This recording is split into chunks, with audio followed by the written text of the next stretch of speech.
Vou começar com vocês uma série que se chama E Agora, José?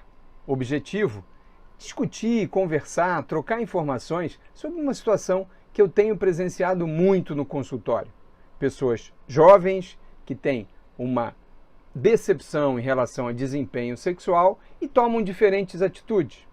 Então, E Agora, José?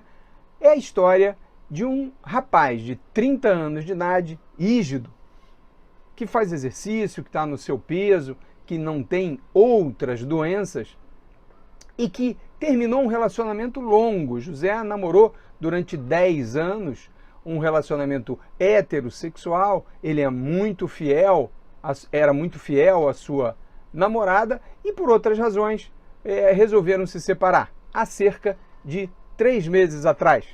E o que aconteceu com José?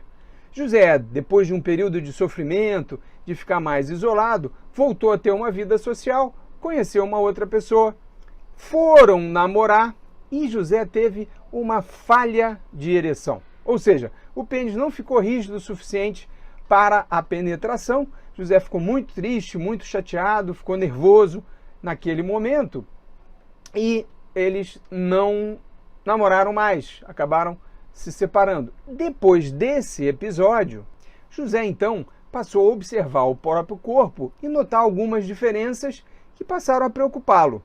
O pênis não ficava mais rígido como antes. Na masturbação, ele percebeu que ao ejacular a viscosidade do sêmen era outra e ele não estava mais com a mesma recuperação da ereção depois de uma ejaculação. Ou seja, aquela segunda ereção já não era com a mesma consistência e não era obtida com a mesma facilidade de antes. José ficou arrasado, começou a sofrer com aquilo, até o próprio sono começou a ficar comprometido.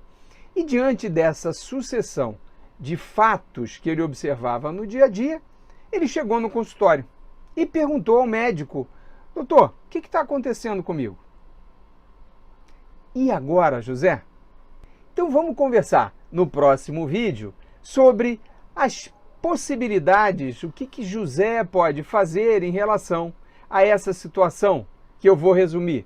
Um longo relacionamento que terminou, uma nova parceira e um encontro sexual frustrante em que José não conseguiu ter um bom desempenho.